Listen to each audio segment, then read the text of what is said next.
Assalamualaikum warahmatullahi wabarakatuh.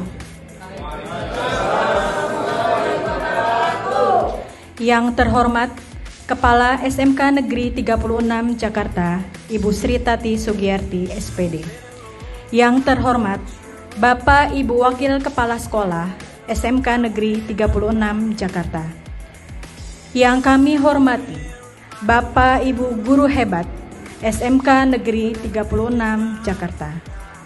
Yang terhormat para narasumber, calon guru penggerak Angkatan 7 SMK Negeri 36 Jakarta. Alhamdulillah, puji syukur kehadirat Allah Subhanahu wa Ta'ala, Tuhan yang Maha Esa. Atas rahmat dan karunia-Nya, kita dapat berkumpul pada hari ini dalam keadaan sehat walafiat. Sholawat beserta salam semoga selalu tercurah kepada junjungan kita Baginda Rasulullah Sallallahu Alaihi Wasallam. Bapak Ibu Guru Hebat, pada hari ini Kamis 26 Januari 2023 di SMK Negeri 36 Jakarta, bersama-sama kita akan melaksanakan kegiatan pengimbasan aksi nyata budaya positif oleh para narasumber calon guru penggerak Angkatan ke-7 SMK Negeri 36 Jakarta. Bismillahirrahmanirrahim. Assalamualaikum warahmatullahi wabarakatuh. Bapak Ibu Guru peserta aksi nyata, mari kita sama-sama berdoa menurut agama dan keyakinannya. Mudah-mudahan dengan doa-doa kita ini kegiatan aksi nyata betul-betul khidmat dan bisa direalisasikan dalam kehidupan nyata demi anak bangsa kita. Amin ya rabbal alamin. Untuk yang beragama Islam, mari kita awali dengan baca umul Quran suratul Fatihah. Al-Fatihah. A'udzubillahi minasyaitonir rajim. Bismillahirrahmanirrahim. Alhamdulillahirabbil alamin arrahmanir rahim maliki yaumiddin. Iyyaka na'budu wa iyyaka nasta'in ihdinas siratal mustaqim siratal ladzina an'amta 'alaihim ghairil maghdubi 'alaihim waladdallin. Sallallahu alaihi wa sallam ya karim ya dzal jalali wal ikram. Allahumma shalli 'ala sayyidina Muhammad wa 'ala ali sayyidina Muhammad. Allahumma barik lana fi a'malina, Allahumma barik lana fi 'ulumina, Allahumma barik lana fi amwalina wa auladina. Allahumma ij'alna waj'al auladana min ahli al-'ilmi wal khair wa la taj'alna wa iyyahum min ahli syarri wad dhair. Rabbi ij'alna muqima salaha min dhurriyyatina rabbana wa taqabbal du'a. Allahumma ij'al jam'ana hadha jam'an marhuma wa tafarruqana min ba'dihi tafarruqan ma'suma. Rabbana atina fid dunya hasanah wa fil akhirati hasanatan wa qina 'adzaban nar wa adkhilnal jannata ma'al abrar ya aziz ya ghafar ya rabbal alamin. Wa sallallahu ala sayyidina Muhammad wa ala alihi wa sahbihi wa sallam. Walhamdulillahi rabbil alamin. Wassalamualaikum warahmatullahi wabarakatuh. Ya, makasih Ibu Epsi. Assalamualaikum warahmatullahi wabarakatuh. Salam sejahtera buat kita semua. Yang saya hormati Bapak dan Ibu Guru yang hadir di ruangan ini, khususnya Bapak dan Ibu Guru calon guru penggerak. Hari ini kita berkumpul atas izin Allah ya. Alhamdulillahirrahmanirrahim, puji syukur saya panjatkan kepada Allah Subhanahu wa Ta'ala, karena pada hari ini sesuai dengan program yang disampaikan oleh Bu Retno kepada saya, kita bisa berkumpul untuk melihat seperti apa sih aksi nyata budaya positif yang akan dilaksanakan atau mungkin yang sudah dilaksanakan oleh calon guru-guru penggerak kita. Mudah-mudahan aksi nyata ini tidak hanya sekedar slogan di sini, tapi bisa kita laksanakan dalam kegiatan sehari-hari. Pagi tadi kita sudah menyampaikan kepada siswa kita tentang bagaimana kita harus berbudaya kerja, mulai dari kebersihan, mulai dari kerapihan, mulai dari keteraturan ya. Itu semua tentu saja dimulai dari Bapak dan Ibu Guru. Karena nggak akan mungkin itu akan berjalan kalau hanya murid kita saja yang kita gerakkan. Salah satunya mungkin yang barusan itu, yang di pintu ya, ada rak di sebelah, kenapa raknya tidak dipakai gitu ya, itu dari kita. Artinya itu tinggal kemauan dari kita saja, itu bagian dari ini budaya positif. Itu tidak sulit Bapak dan Ibu, hanya tinggal kemauan dan keinginan kita saja ya. Nah hari ini Bapak dan Ibu, teman-teman kita akan mempresentasikan apa yang akan mereka dan sudah mereka lakukan dan akan mereka lakukan. Mudah-mudahan sudah sampaikan tadi ini bisa bermanfaat buat kita semua dan bisa merubah sekolah kita dalam banyak hal. Sekolah kita dari awalnya sudah baik, tapi mungkin akan jauh lebih baik kalau kita semuanya sama-sama bergerak, sama-sama mau berbuat, dan sama-sama mau saling mengingatkan. Itu saja yang kita sampaikan. Terima kasih kepada calon guru penggerak juga, mudah-mudahan lolos sampai berapa bulan lagi? Sampai Juli ya, bukan waktu yang sebentar, waktu yang lama, butuh kesabaran, butuh ketekunan, dan butuh konsisten. Yang kita perlukan adalah konsisten kita. Tidak perlu banyak, sedikit demi sedikit, kalau konsisten dia akan sampai juga ke ujungnya ya. Selamat bertugas, selamat berpresentasi. Kepada Bapak Ibu juga terima kasih. Supportlah teman-teman kita, siapapun dari kita, semoga semuanya yang masih bisa jadi calon guru penggerak bisa jadi calon guru penggerak. Kurang lebihnya mohon maaf. Bila tuh hidayah. Wassalamualaikum warahmatullahi wabarakatuh. Bapak Agus Baitul Khair yang telah menyampaikan materi. Selanjutnya Bapak Ibu, kita bersama akan mendengarkan pemaparan materi dari narasumber kedua yang akan disampaikan oleh Ibu Rina Kartikasari, MPD. Materi yang akan disampaikan terkait dengan disiplin positif dan keyakinan kelas.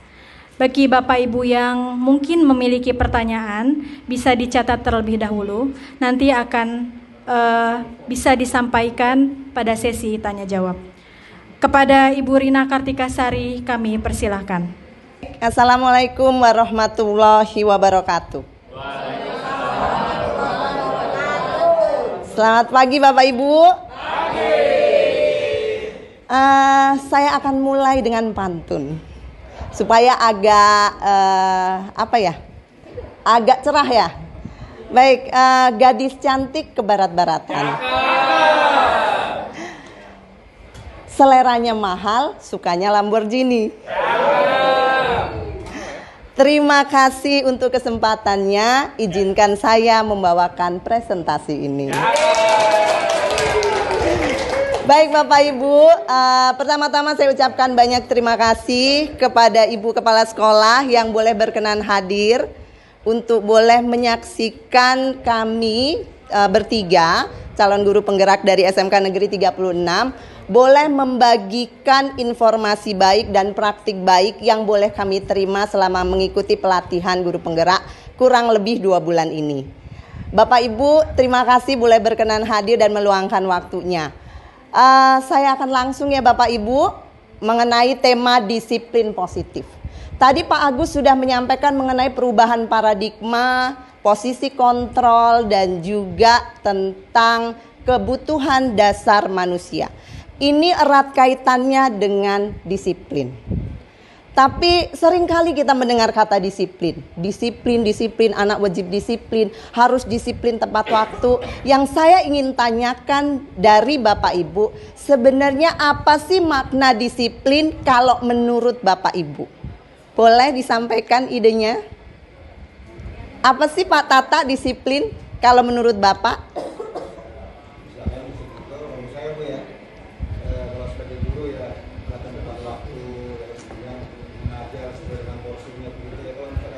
Oke. Contohnya adalah datang tepat waktu ya Pak. Datang tepat waktu, mengajar sesuai porsi, itu adalah aplikasi dari disiplin. Kalau menurut Bapak Ibu yang lain mungkin masih ada. Oke Ibu Nova. Kalau menurut saya disiplin itu dia sedang menjalani suatu peraturan dan akan menjadi kebiasaan. Sedang menjalani sebuah peraturan yang nantinya akan menjadikan satu kebiasaan. Baik, Bapak Ibu, itu adalah apa yang disampaikan oleh Pak Tata adalah penerapan disiplin. Tapi Bapak Ibu, kita harus tahu dulu asal mula dari disiplin itu sendiri. Ternyata kata disiplin itu berasal dari bahasa Latin discere, artinya belajar. Ternyata disiplin itu adalah belajar Bapak Ibu.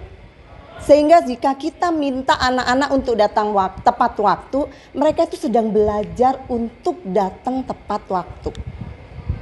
Proses belajar. Akhirnya timbul juga kata disiplina. Disiplina itu adalah pembelajaran atau pelatihan. Kenapa kita perlu disiplin? Karena disiplin ini adalah keyakinan atau nilai-nilai yang kita yakinin yang nantinya harus kita wujudkan. Karena tanpa proses belajar, apa yang kita yakinin tidak akan mungkin terwujud. Benar nggak Bapak Ibu? Pasti dari kita punya impian. Benar Bapak Ibu? Punya impian, punya tujuan. Kenapa kita ingin jadi guru? Kenapa kita memilih profesi guru? Pasti punya tujuan, bukan Bapak Ibu? Dan kita harus melewati proses disiplin ini. Karena tanpa belajar, apa yang kita tujuan apa yang kita ingin raih itu semua akan sia-sia. Dan tadi juga sudah dibahas mengenai perubahan paradigma. Bagaimana kita sebagai pendidik mau belajar, mau disiplin kalau paradigmanya tidak mau dirubah. Bagaimana kita bisa merubah peserta didik kita jika kita tidak merubah dulu paradigma kita. Itulah makna dari kata disiplin. Tapi seringkali Bapak Ibu pernah berpikir nggak kalau disiplin itu korelasinya dengan hukuman? Ya nggak Bapak Ibu? Khususnya anak-anak. Waktu mendengar kata disiplin, aduh udah pasti tata tertib deh. Aduh udah pasti poin deh. Bener nggak? Itu yang terpikir dari anak-anak. Disiplin tidak jauh dari ketidaknyamanan. Dan inilah yang harus kita rubah, paradigma inilah yang harus kita rubah ke peserta didik kita. Bapak Ibu sekali lagi mohon maaf, saya tidak sedang menggurui atau mengajarkan, kami hanya men-sharingkan, membagikan apa yang boleh kami terima. Karena terus terang selama mengikuti pendidikan guru penggerak ini, saya seperti tertampar. Seperti banyak dievaluasi dari A sampai dengan Z. Selama ini saya berpikir saya sudah jadi guru hebat, sudah jadi guru yang paling baik, sudah jadi guru yang menerapkan segala metode pengajaran dengan baik. Ternyata belum Bapak Ibu.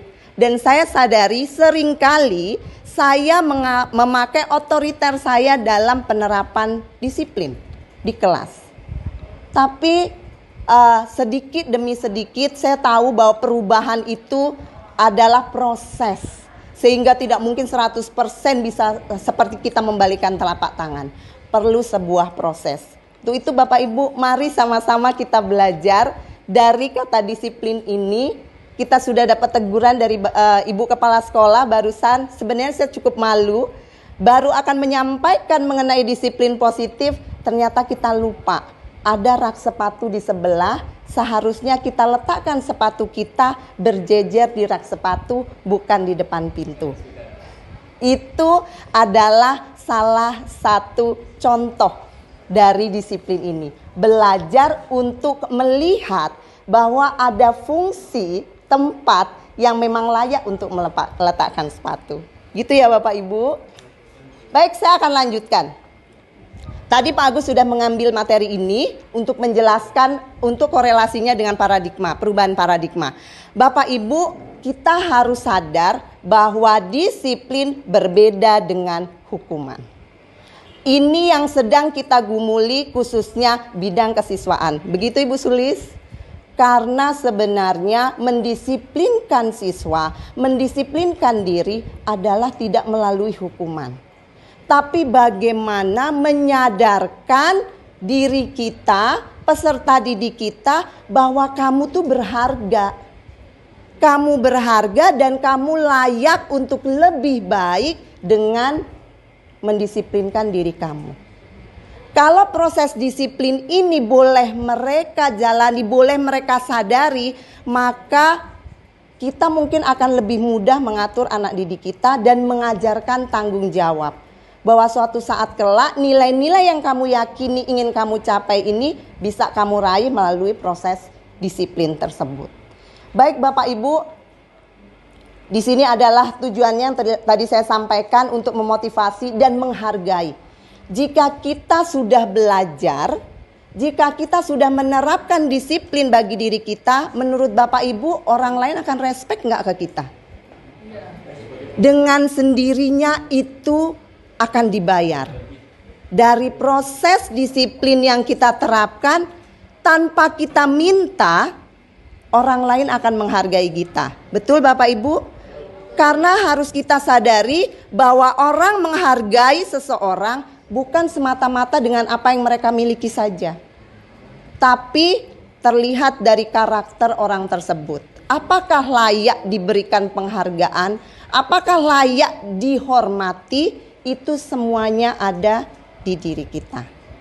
Dan itulah yang harus kita contohkan ke peserta didik Bapak Ibu.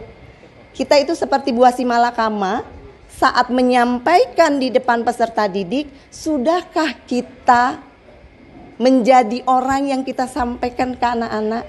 Sudahkah kita menjadi contoh? Bapak Ibu, saya kadang-kadang menunjuk yang 4 jarinya ke kita. 1 jari ke anak, tapi 4 jarinya adalah ke kita. Sudahkah kita seperti itu? Sudahkah kita patut dicontoh? Sudahkah kita disiplin? Sudahkah kita tepat waktu? Sudahkah kita memakai seragam yang layak dan pantas untuk dilihat? Sudahkah kita bertutur kata yang baik? Nah, itu Bapak Ibu yang harus kita sadari. Baik, saya lanjutkan. Bapak Ibu, setelah mengikuti pelatihan, saya mencoba menerapkan disiplin positif di setiap kelas yang saya ajar, khususnya kelas 11, karena saya mengajar bahasa Inggris untuk semua jurusan di kelas 11. Ini adalah proses kita menerapkan disiplin. Bapak Ibu, kita ketemu anak-anak kita, mereka sudah usia 16, bahkan ada yang 19 ya. Jadi kalau kita mau mengajar, sebenarnya pengajaran disiplin itu mulai 0 sampai 7 itu pembentukan karakter buat siswa ya. Kalau mereka diajarkan hal-hal baik, maka karakternya baik. Itu pondasi awal. Tapi kalau hal-hal negatif yang diajarkan atau yang mereka serap, pasti hal negatif itulah yang membentuk karakter mereka.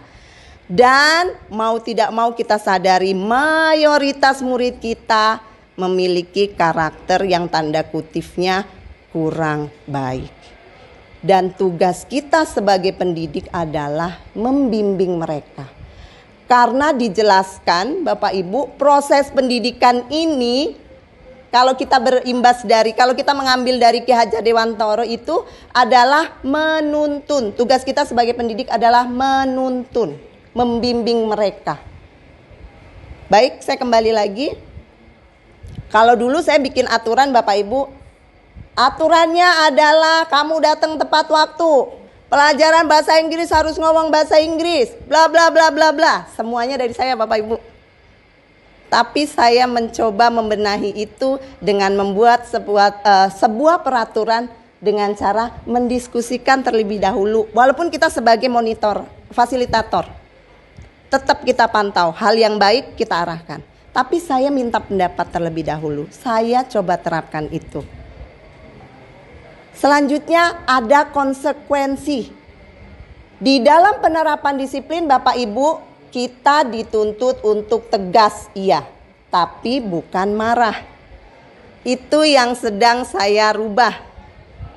Yang selama ini mungkin banyak emosional, banyak lebih cenderung marah, coba meredam untuk memakai tegasnya.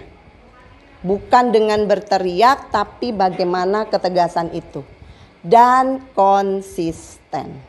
Bapak Ibu, tadi di lapangan itu ada informasi yang disampaikan dari kesiswaan. Sebenarnya ada tindakan yang menurut teori ini adalah bertentangan dengan teori disiplin ini. Bahwa mengingatkan, membentuk siswa tidak dengan hukuman khususnya fisik. Karena secara konsekuensi tidak logis dengan apa yang menjadi kesalahan mereka. Jadi jika kita memang ingin memberikan sebuah konsekuensi atau lebih terkenalnya dalam tanda kutip hukuman, harus yang logis Bapak Ibu. Dan kita harus tahu bahwa peserta didik kita itu punya latar belakang yang berbeda. Jadi kita nggak bisa samaratakan konsekuensinya harus sama.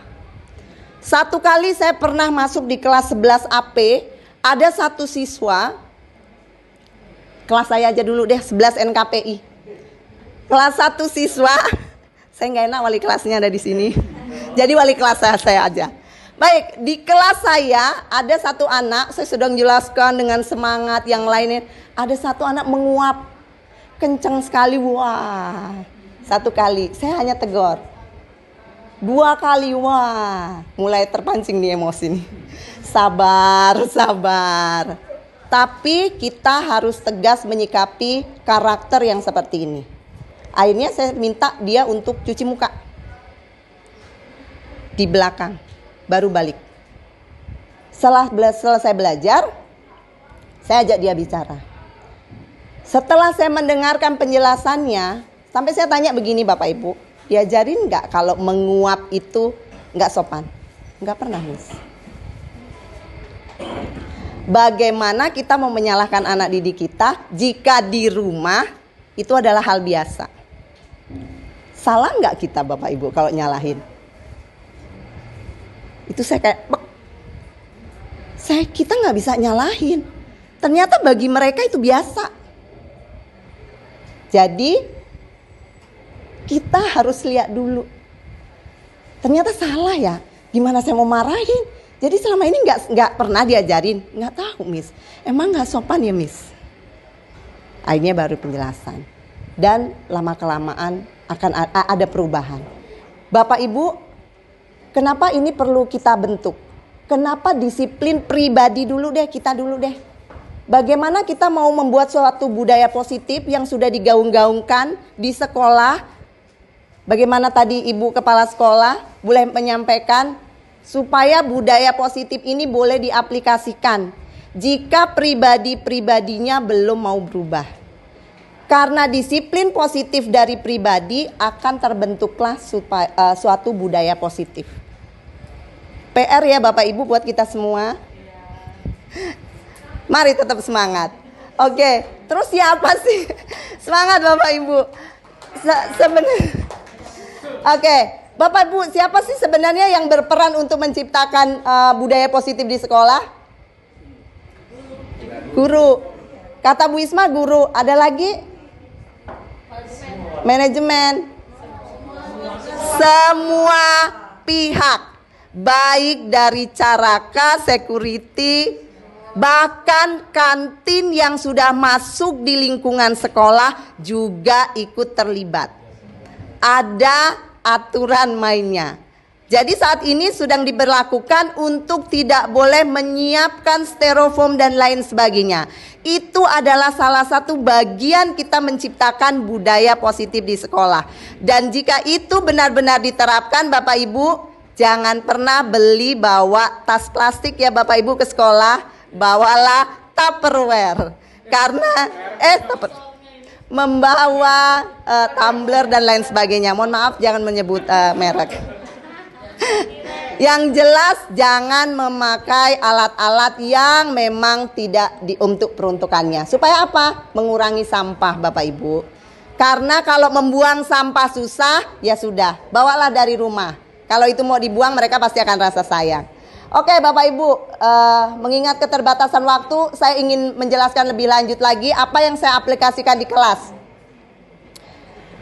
Nah, ini Bapak Ibu, yang saya aplikasikan di kelas adalah keyakinan kelas. Kenapa sih keyakinan kelas bukan peraturan kelas? Selama ini kita pakainya peraturan kelas kan Bapak Ibu? Nah, kita pakai keyakinan kelas. Keyakinan itu apa sih? Yakin, percaya. Ada lagi?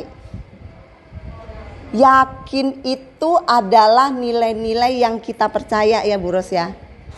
Jadi kalau nilai-nilai yang kita percaya, kira-kira kita melakukannya dengan ikhlas enggak? Waktu kita percaya dengan agama kita, harus sholat 5 waktu. Jika kita percaya, jika kita yakin, kita pasti sadar itu adalah kewajiban, bagian dari kewajiban. Bukan paksaan ya Bapak Ibu, bukan ya. Tapi dalam proses tanggung jawab kita meyakini satu nilai-nilai. Kenapa kita pakai keyakinan kelas? Tuh ya, keyakinan kelas, bukan peraturan kelas.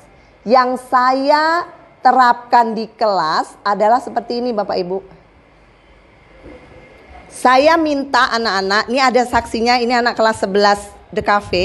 Kebetulan saya sudah minta mereka untuk buat keyakinan kelas. Saya meminta mereka memberikan ide apa sih yang kalian inginkan supaya pembelajaran bahasa Inggris ini boleh berjalan tertib dan kondusif.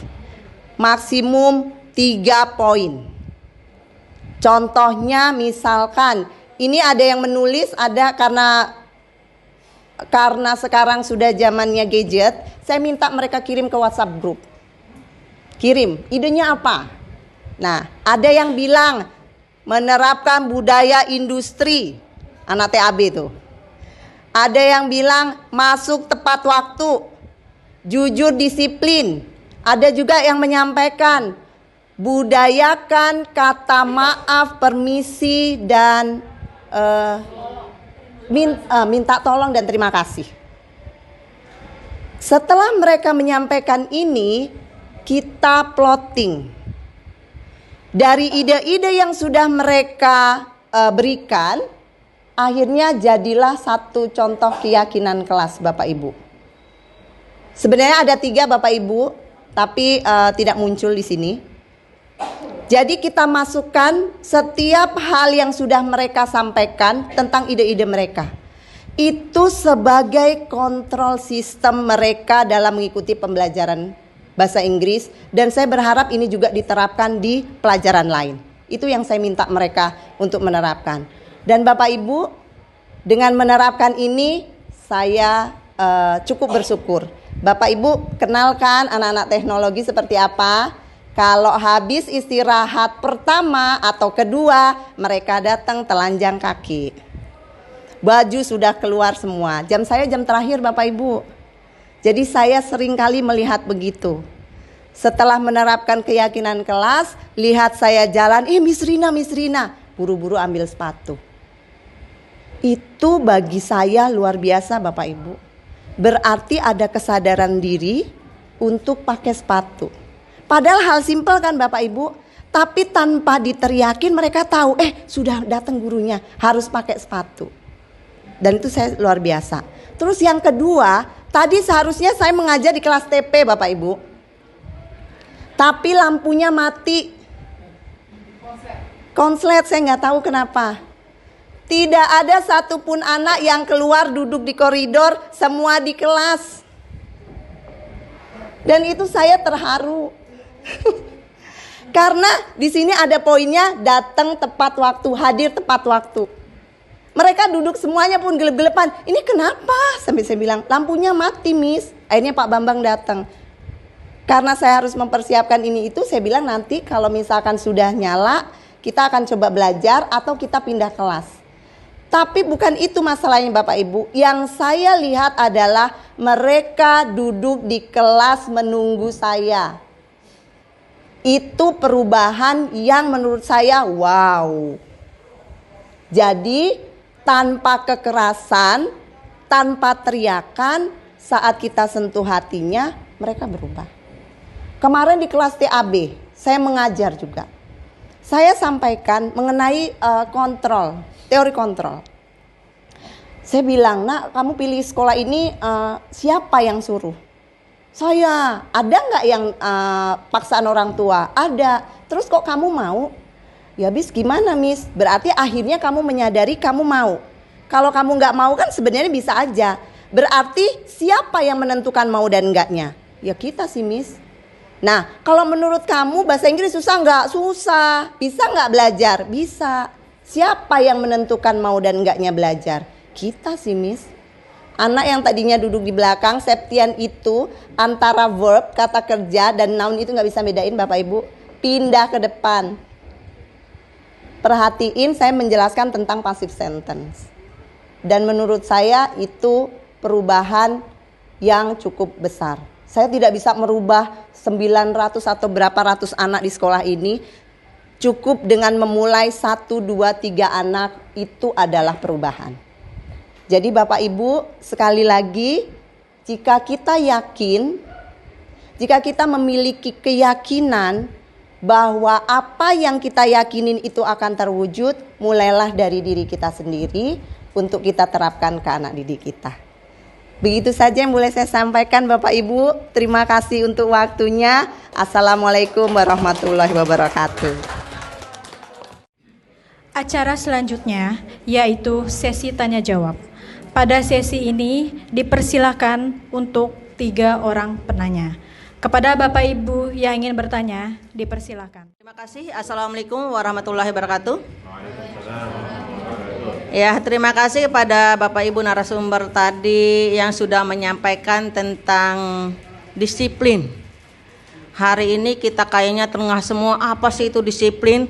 Selama ini kita mengetahui, oh iya kita sudah benar.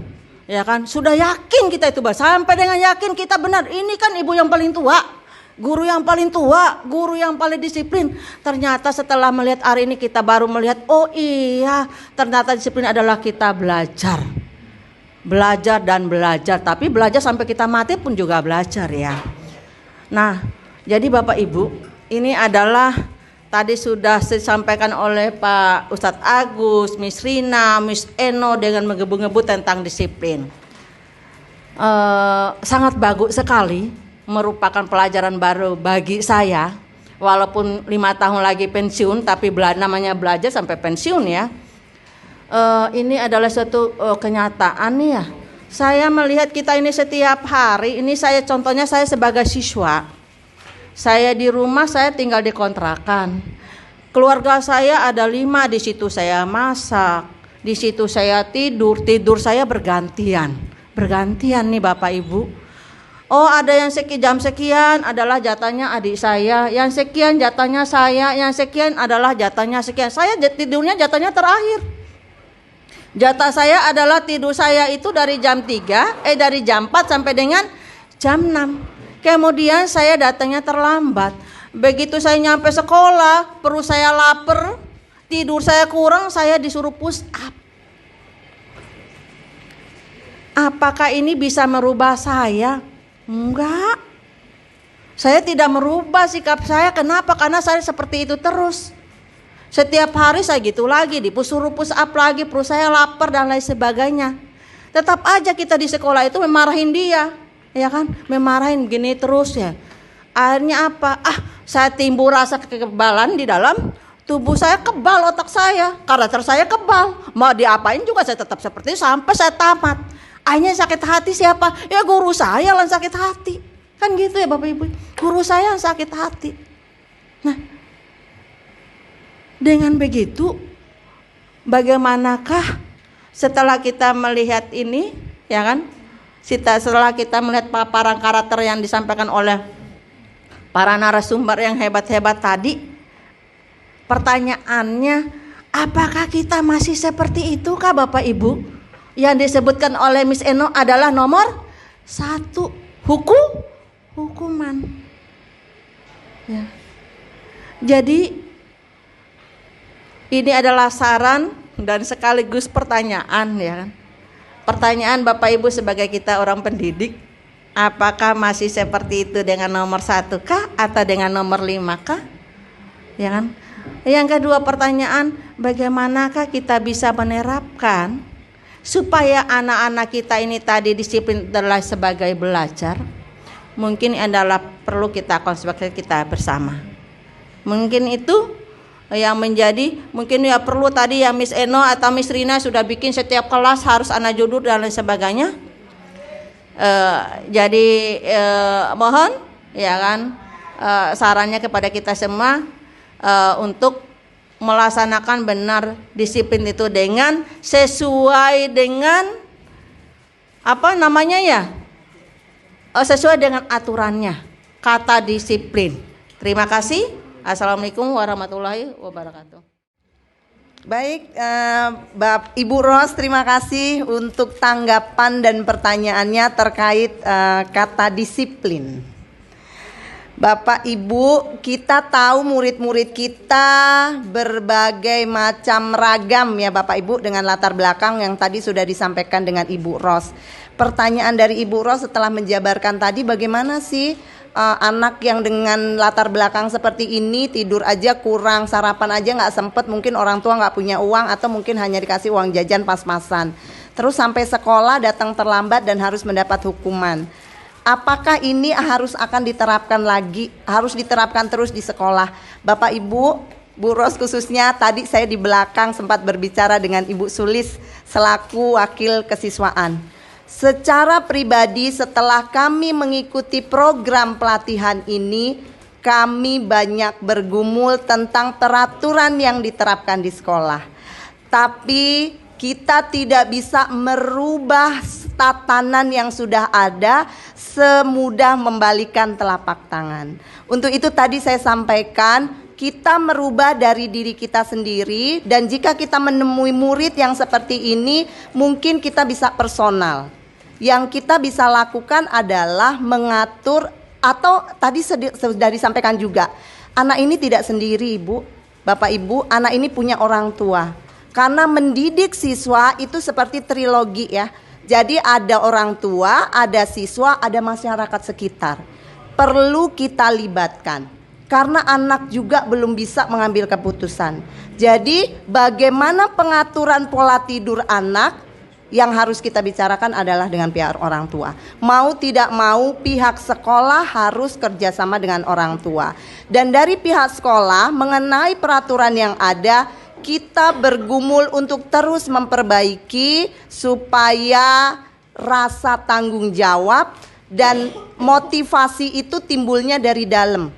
Bukan karena dorongan, bukan karena takut punishment, karena tadi sudah disampaikan kalau hukuman sifatnya cuma sementara. Tapi bagaimana hukuman ini bisa menjadi karakter, membentuk karakter siswa. Itu sih Bu yang bisa saya sampaikan. Terima kasih. Ya, Assalamualaikum warahmatullahi wabarakatuh. Nama saya Tata Ismantara, jabatan Guru Adaptif Fisika. Ya. Ada 3 pertanyaan ya. Pertama, gini Bu, saya punya anak nih ya. Anak saya itu mungkin anomali ya. Jadi saya udah istilahnya Pak Agus, Ustadz Agus tadi, kita merubah dengan hati ya Pak. Tadi ada istilah itu Pak ya. Anak ini saya sudah ya saya main lagi dengan hati, nggak pakai power sama dia. Kadang saya masuk kelas, saya suruh nyanyi dia supaya ini ya, suasana itu nggak tegang gitu kan, saya suruh nyanyi. Tapi tadi pagi berangkat sekolah ya, ini si Dani berangkat sekolah, tapi di kelas nggak ada gitu. Saya sampai malu sama Ibu Nova tadi yang piket tuh ya. Semuanya masuk, tapi dia nggak ada di kelas. Tapi dia ada di ikut acaranya ini, Car Free Day, acaranya Bu Mama dengan Bu Rusnia. Waduh. Nah ini solusinya bagaimana Pak? Ini anak ini udah saya ajar dengan hati Pak ya. Saya Mang Hajeko ini Pak ngomong banget. Saya kadang kalau kita ada jajanan dikit itu ya udah kasih gitu, apa permen atau apalah gitu kan. Emang kita bawa anak ini Pak. Tapi sampai saat ini malah belum berubah ya. Mainnya senang sama anak kelas 12 Pak. Bahkan main di AP Pak. Kata anak AP, Pak tuh anak Bapak tuh bandel. Ya emang dia tuh anomali kok ya. Jadi beda sendiri. Terus yang kedua Pak Agus. Tadi Pak Agus, ini pertanyaan kedua ya. Tadi Pak Agus membeberkan tentang 5 dasar kebutuhan siswa ya. Tadi pertama adalah kesenangan ya Pak ya, fun ya. Freedom, kebebasan. Itu apalagi Pak, teorinya si Wasler tuh. Memiliki dan love ya. Kekuasaan, power ya Pak ya. Ini menurut saya satu lagi Pak yang beternak tadi Pak, yang sustainable tadi Pak. Ya survival ya. Ya bertahan hidup ya. Bertahan hidup dan survival ya. Ini kan beternak nih Pak. Ya beranak ya. Ini menurut saya Pak, ini teori ini 5 ini salah Pak. Harus ditambah 1 Pak. Apa itu? Kalau kita nggak tambah teori ini anak banyak yang hamil Pak. Ya. Tambahan 1 adalah spiritual. Jadi ini kebutuhan untuk bertahan hidup ini kan akhirnya beranak nih Pak nih. Kebutuhan untuk bertahan hidup ini kan beranak. Cinta dan kasih sayang, freedom, kebebasan. Ini anak ini maunya ini kesenangan, fun, kekuasaan, power, dia mau berkuasa gitu. Ini kalau kita nggak kontrol dengan 6, ya tambah 1 saya 6, spiritual, ini bahaya Pak, bahaya sekali. Anak bisa bisa hamil, bisa tawuran dan lain sebagainya. Kebebasan kok, fun kok, ya nggak, freedom kok, gitu. Terus yang ketiga ini buat Miss Eno ya, ada mahasiswa UI ya, namanya Billy, tahun 2016 dia bunuh diri, Bu. Padahal SD, SMP, SMA dia juara terus. Hanya gara-gara dia itu ditolak oleh dosennya, skripsinya tolak itu, bunuh diri, Bu. Pertanyaan saya adalah, what your solutions ya regarding to restitution theory? Itu dia, Bu. Saya rasa cukup itu aja. Jadi ini anak SD, SMP, SMA juara terus, hanya gara-gara skripsinya ditolak, dia bunuh diri, Bu. Nah ini solusi gimana, Bu, menurut Ibu, teori apa restitusi? Ini salahnya di mana, Ibu? Restitusi ya. Ini salahnya di mana? Anak ini anak pinter kok, tapi dia di akhir ketika skripsi ditolak, dia harus bunuh diri. Nah ini kan berarti ada yang salah ini. Ini coba Ibu jelaskan menurut teori restitusi. Thank you very much. Terima kasih pada kawan-kawan yang sudah menampilkan tentang belajar apa tadi kegiatan yang ini ya.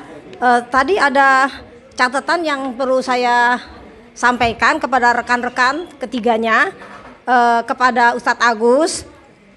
Pak Ustadz, saya mohon maaf karena saya sebagai guru bahasa Indonesia, setiap penampilan atau pertemuan yang resmi atau formal harus tidak lepas dari penulisan EYD, ejaan yang disempurnakan. Nah, dari tiap tayangan itu kita bisa jumpai untuk kedepannya, misalnya Pak, tadi pada uraian ini Pak Ustadz, kata merubah itu kata dasar ubah, yang betul adalah mengubah. Nah, terus kata bisa, artinya dapat, itu hanya dipakai dalam pergaulan. Kalau dalam tulisan resmi formal, ya itu kita kata dengan dapat, bukan kata bisa. Nah, lanjut lagi. Tulisan Anda sebagai kata penyebut, Anda, saudara, bapak, ibu, penulisan awalnya huruf besar. Andanya huruf besar, Pak Ustadz. Nah, pada pengulangan huruf besar, ya Pak Ustadz, bila ada di tengah tidak di awal, di situ ada kata menang-menang. Bila di tengah kata cukup huruf besarnya, tidak ada huruf besar di awalnya. Pengulangan kata menang-menang gitu aja, jangan huruf besar di awalnya Pak Ustadz. Ya, nah terus dalam bentuk uraian seperti tampilan dari Pak Ustadz Agus atau Miss Eno, itu setiap uraian harus ada titik dua, supaya kayak seperti tayangan itu tuh belum dihapus. Nah itu mereka titik dua, satunya tidak boleh diberi titik, dia harus kata kurung buka, tanda kurung buka, karena masih berbentuk satu kalimat yang panjang sampai poin 9 kekuasaan. Jadi satu tanda kurung buka begitu Pak. Ya dalam tulisan ejaan ya Pak ya. Nah terus kalau yang untuk Miss Rina, tadi kita memang tersentak ya. Pada waktu masuk pintu, sendal kita, sepatu kita ada di depan. Padahal ruangan ini ada 2 pintu, pintu utama di luar dan pintu dalam. Otomatis pintu lantai ini harus dipel dengan bersih. Karena saya seorang muslim sangat mengatakan pada fikih kebersihan. Jadi usahakan lepas sepatu itu langsung ke kelas ya, tidak bekas injakan orang kita masuk. Nah, dengan kata lain belum ada tanda arahan untuk lepas sepatu di pintu utama paling sana. Jadi kita taunya refleks aja masuk. Seandainya ada tulisan lepas sepatu di pintu utama luar, itu mungkin kita sudah merasa salah di situ, Pak. Ya. Nah, untuk Miss Eno yang poin yang 3 itu Miss Eno, ternyata kita selama ini pada fokus siswa saja fokusnya. Padahal anak itu ada belahannya. Dia itu di orang tua, pendidikannya di rumah. Nah, alangkah baiknya pihak sekolah manajemen pada awal masuk secara periodik mempertemukan orang tua dengan sistem yang dijelaskan dengan restitusi itu, supaya orang tua juga mengontrol dan mendapat ilmu tambahan tentang informasi dari sekolah. Ada kerjasama, saling mengingatkan, dan laporannya bisa bentuk dari laporan pada wali kelas atau guru BK. Itu saja Pak, terima kasih Pak. Oke, assalamualaikum warahmatullahi wabarakatuh. Saya izin Saya izin menjawab pertanyaan dari Pak Haji Tata. Yang pertama terkait Dani. Seperti yang kita tahu, Bapak Ibu, Dani ini siswa Pak Haji Tata ini merupakan siswa inklusi. Jadi ketika siswa inklusi atau anak berkebutuhan khusus, pastinya ada perbedaan dalam perkembangan otaknya. Jadi kita tidak bisa menyamakan. Bisa jadi IQ-nya itu jauh di bawah rata-rata. Jadi perkembangan otaknya tidak sempurna. Untuk bagian-bagian otak yang mengontrol perilaku, mengontrol cara berinteraksi itu tidak sempurna. Jadi menurut saya segitiga restitusi ini ya kurang dapat diterapkan kepada siswa inklusi. Karena apa ya? Untuk hal-hal dasar yang membuat dia menjadi manusia yang bisa hidup aja mungkin dia terbatas, apalagi untuk manusia yang dapat dikuatkan karakternya. Itu satu. Terus yang kedua terkait dari 5 item ini harusnya ada spiritual ya. Ya Pak Haji Tata, mungkin nanti mungkin bisa dikembangkan research about this kebutuhan dasar karena ini kan based on journals. Jadi ketika dikembangkan research maybe memang manusia itu membutuhkan spiritual tadi. Jadi mungkin ada 6 kebutuhan dasar karena ini jurnalnya dari barat ya. Jadi yes. Oke. And saya mau bahas di sini kenapa ada anak yang bunuh diri karena skripsi. When I first heard, actually I forgot about this news Pak Haji. Cuma kalau saya boleh mereview, saya itu punya kerabat sangat cerdas, extremely intelligent, sangat cerdas. Mungkin saya lupa ya IQ-nya berapa ya, tapi dia dapat mempelajari skill baru dengan cepat, jenius. Jadi levelnya itu jenius. Dia kuliah ketika orang-orang belum ada yang pegang komputer, dia sudah bisa mengajarkan komputer dengan belajar otodidak lewat buku-buku berbahasa Inggris. Of course, at that time itu berbahasa Inggris, tapi unfortunately dia kuliahnya itu nggak selesai. He didn't finish the college, padahal cuma di UNJ, hanya karena dikritik dosennya terkait skripsi. Ini kalau menurut saya relate dengan pertanyaan Pak Haji Tata. Kalau ditanyakan kepada saya pribadi, I think this is because they have ketika anak jenius itu biasanya emotional intelligence-nya itu kurang berkembang dengan baik. Gitu, karena saya beberapa kali ketemu ya social skills-nya kurang. Saya beberapa kali bertemu dengan anak yang disebut jenius, bahkan bulan lalu katanya anak itu menang olimpiade internasional. Tapi untuk ketemu orang salim itu harus digandeng sama ibunya. Itu menurut saya aneh. Jadi jatuhnya tuh aneh. Kalau dari segi manusianya, segi siswanya, maybe they don't develop their social skills well. Tapi kalau dari gurunya, kalau dari dosennya, this is what we need to criticize. Karena kan kita nggak bisa mengeneralize ya, kita nggak bisa menggeneralisasi bahwa ini anak ini mentalnya lemah, kayak gitu aja lemah. Berarti harus ada yang kita ubah. Mungkin selama ini lisan kita juga pedes, gitu. Mungkin kalau di situ anak bunuh diri karena dikritik terkait skripsi, mungkin selama ini yang kita lakukan, nggak usah kita deh, mungkin yang saya lakukan selama ini ketika ngomelin anak pun pedes. Gimana sih kamu kayak gini aja nggak bisa, itu kan udah ada rumusnya, dan itu mungkin menyakiti hati anak. Ya udahlah, emang saya nggak bisa gitu. Jadi menurut saya pertama yang harus diubah adalah posisi kita ini ketika ngomong sama anak, ketika anak tidak melakukan sesuatu sesuai dengan yang diharapkan, kita tidak memposisikan diri sebagai penghukum. Gitu, kita memposisikan diri sebagai manajer. We have to try to emphasize to strengthen karakter mereka yang baik. Karakter yang baik itu harus diperkuat, dan yang buruk itu harus dibiarkan. Biar aja nanti lama-lama terkubur sendiri. Itu teorinya.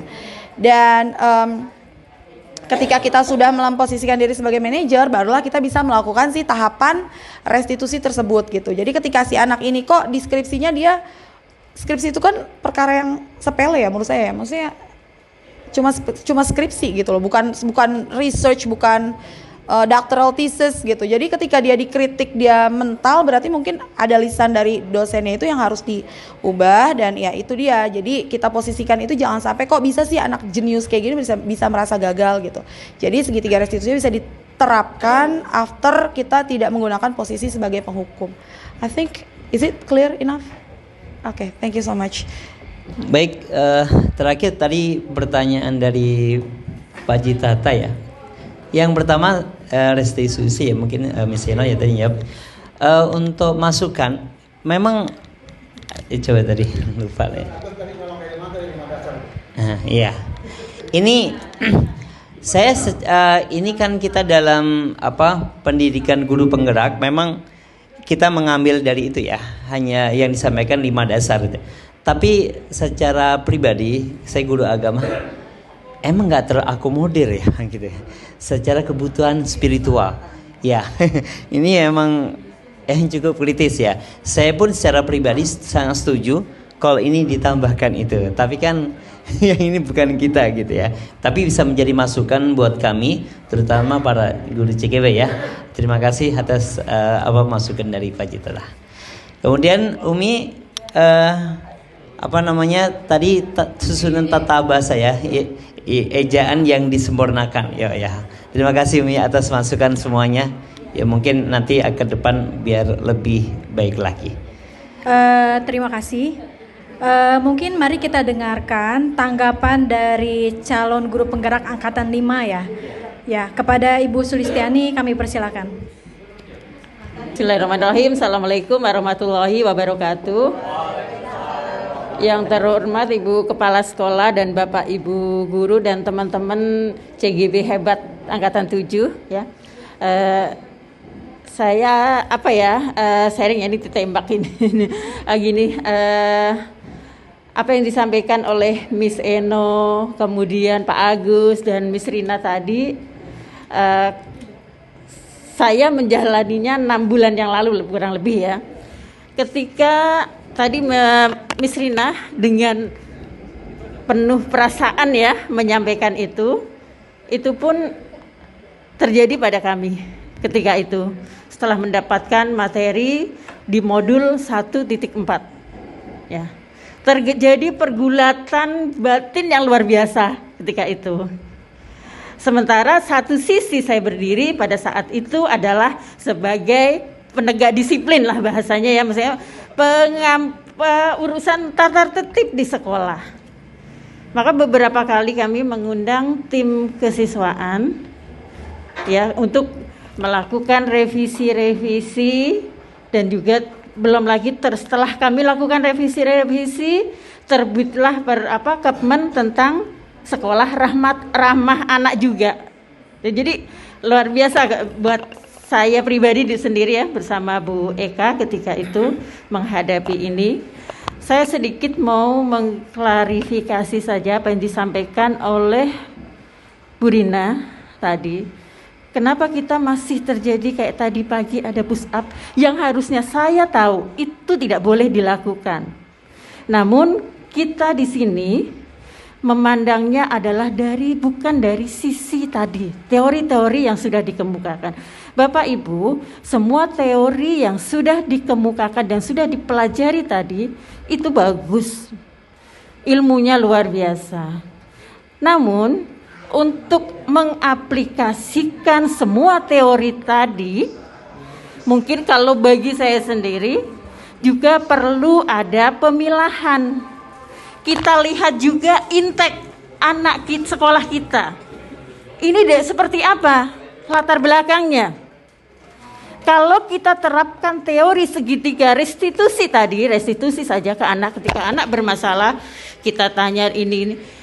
Untuk anak-anak cilincing, anak-anak S36 nggak ketemu, kebanyakan tidak ketemu. Memang ada 1, 2, 3, 4 sebagian ketemu, tapi kalau diterapkan untuk anak semua tidak ketemu. Maka yang dilakukan, yang kami lakukan bercoba. Kami masih belajar dan belajar. Kami tidak bisa merubah seperti tadi saya sudah diskusi dengan Bu Rina, kenapa masih melakukan ini? Kita tidak bisa membawa perubahan ini langsung seperti membalikkan tangan kita. Pelan-pelan, perlahan. Sementara Miss Rina baca di WA bagaimana mensikapi dorongan dari teman-teman kita dan kita sendiri bahkan ketika menjumpai anak-anak bermasalah. Apa yang ada di pikiran kita secara umum? Udah keluarin aja anak seperti itu. Masih banyak kok yang mau sekolah di sini. Gampang nyari murid di sini, banyak berdesakan yang mau masuk ke 36. Kalau ada masalah, anak masalah, udah keluarin, pangkas. Dorongan seperti itu kan banyak. Ya satu sisi. Nah, di sini kita mencoba tentu dengan masih tetap belajar ya, dan tentu pasti sangat jauh dari sempurna.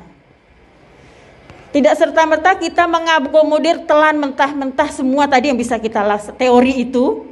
Kita tahu teori, makanya saya katakan saya pergumulan batin yang luar biasa ketika itu.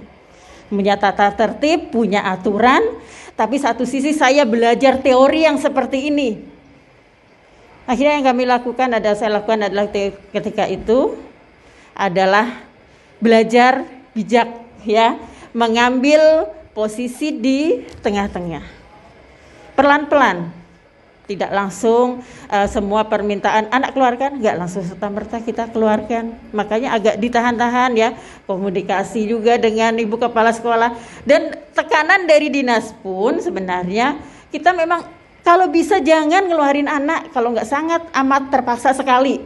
Yang masalah nanti sekolah kita yang ini. Karena visi dari Dinas Pendidikan DKI ini adalah pendidikan tuntas ya Bu, berkualitas. Jadi ketika anak yang bermasalah, yang sudah masalah yang parah pun, tugas kita ini adalah bagaimana memperbaiki dia. Bukan anak yang udah borok tadi kita pangkas. Memangkasnya adalah gampang ya. Tapi yang menjadikan dia baik ini adalah tugas kita gitu. Jadi masuk kalau yang teori tadi ya. Namun ada beberapa yang tidak ini, karena ini adalah perubahan ya, sebuah perubahan paradigma berpikir, paradigma pengajaran atau pendidikan yang akan diusung nanti. Dan kami yang dididik atau diberikan pelatihan di Diklat Guru Penggerak ini adalah nanti yang mau dijadikan agen-agen perubahan. Pendidikan nanti akan menuju yang seperti itu. Akan menuju ke seperti itu. Saat ini posisi kita adalah masih di perjalanan menuju ke situ. Otomatis kalau dengan masih perjalanan menuju ke situ, kalau saya sendiri berdiri di sini adalah tidak bisa langsung menerapkan teori tadi secara 100%. Itulah pelan-pelan. Ya pelan-pelan jalan yang sudah ini enggak dirubah langsung serta-merta, tapi teori yang tadi juga sedikit diadop secara perlahan-lahan. Makanya kenapa biar saja ada ini sekarang enggak tegas kan gitu. Sekarang kurang galak gitu. Karena itu kita harus pelan-pelan. Ada teori perubahan yang seperti ini, dan kita kemarin seperti apa aturan-aturan kita. Itu mungkin justru dengan seperti ini kita terbantu ya, memberikan pencerahan dan pengingatan pada diri kita semua ya, untuk bagaimana kita memposisikan diri sebagai guru yang semestinya, yang kemarin kita berlaku seperti apa. Dan mungkin maaf ada di depan anak-anak kita sendiri juga ya, anak-anak mungkin mendengarkan, oh berarti saya nggak bisa dihukum dong. Tidak juga seperti itu, karena hukuman kayak tadi ya, mohon maaf, seperti push up. Bapak Ibu, saya beberapa waktu lalu pernah mendaftar untuk narasumber praktek baik. Kemudian diklat 2 minggu.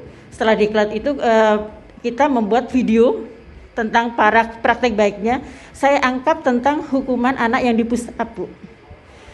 Awalnya di situ ini tidak masuk ke pola pendidikan kurikulum merdeka karena ada hukuman. Tapi saya jelaskan ke narasumber pelatihan itu kenapa ini dilakukan. Tadi alasan saya, intake sekolah saya itu berbeda. Sekolah saya basisnya juga berbeda. Ada basis kemaritimannya. Di sana diperlukan disiplin ya. Tadi kalau kata disiplin tadi kita ini ya, kekuatan fisik yang cukup. Kemudian mental yang kuat. Kita perlu itu. Berarti di situ saya tidak bisa juga menghilangkan tadi, nggak boleh push up lagi, nggak boleh baris lagi. Tidak, tetap setelah saya diberikan penjelasan seperti itu, alhamdulillah ya.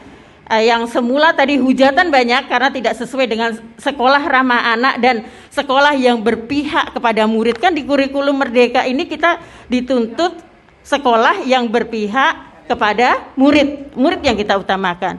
Setelah memberikan penjelasan itu, akhirnya video yang saya buat tadi dengan bantuan Pak Har dan lain-lain lolos kurasi. Ya, lolos kurasi dan bisa masuk di PMM karena setelah itu tahapnya ternyata panjang Bu untuk narasumber sharing praktik baik itu. Selain diklat, kita juga mengajukan video dari semula itu kita buat lagi baru yang seperti apa, dan yang saya angkat justru biar layak atau enggak sih pola atau sistem pendidikan yang kita lakukan di sini.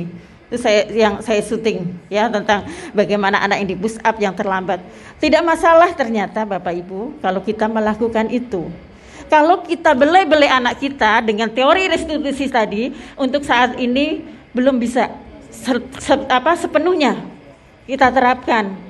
Jadi itu tadi saya sampaikan, pelan-pelan kita benahi menuju ke paradigma baru, tapi kita lihat kondisi intek kita seperti apa, ya sistem pendidikan kita seperti apa, kebutuhan lapangan seperti apa. Di industri kan tetap butuh anak-anak yang fisik kuat, disiplin yang tinggi, disiplin dalam tanda arti yang tadi ya, yang disebutkan Bapak Ibu, seperti yang kita pikirkan, kehadiran yang tepat, tidak bolos dan lain-lain. Itu jadi seperti itu. Jadi pelan-pelan kita rubah, karena ini tadi menyinggung kegiatan kesiswaan, sekaligus juga saya klarifikasi kenapa masih tetap ada seperti ini, dan saya pun tahu tentang teori-teori ini. Itu kita lakukan, kenapa tetap lakukan? Kita perlahan-lahan, tidak bisa, dan lihat dari segala sudut pandang, berpikir kita harus secara global, tidak melihat secara teori ini kita salah. Tidak, tapi kita butuh sisi-sisi yang lain. Bagaimana cara mendidik anak ini untuk baik ke depannya. Terima kasih, itu saja tanggapan dari saya dan sharing. Terima kasih atas waktunya. Assalamualaikum warahmatullahi wabarakatuh. Terima kasih kepada Ibu Sulistiani selaku CGP Angkatan Kelima. Bapak Ibu guru hebat, demikianlah acara kita pada hari ini. Semoga apa yang telah disampaikan oleh para narasumber dapat kita resapi, kita yakini, dan kita terapkan dalam proses pembelajaran. Mari bersama-sama kita tutup acara pada hari ini dengan bersama-sama mengucap hamdalah. Alhamdulillahirrabbilalamin. Sebelum saya tutup, ada pantun. Bunga mekar di perbukitan, sawah luas di pedesaan, guru penggerak harapan Indonesia ke depan, hadir sebagai agen perubahan. Satu lagi ya Bapak Ibu, di kota Berlin banyak melati putih buat seremoni. Bapak Ibu yang kami hormati, terima kasih telah mengikuti acara ini. Saya selaku pembawa acara mohon pamit undur diri. Terima kasih. Wassalamualaikum warahmatullahi wabarakatuh.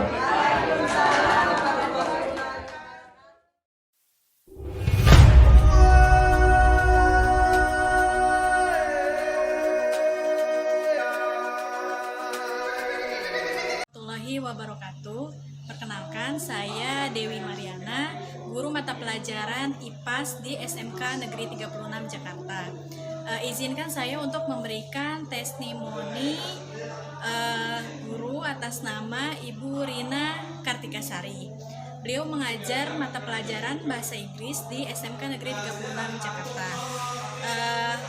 Secara karakter, beliau termasuk orang yang disiplin, selalu datang tepat waktu, sehingga memberikan contoh-contoh kepada peserta didik di sekolah.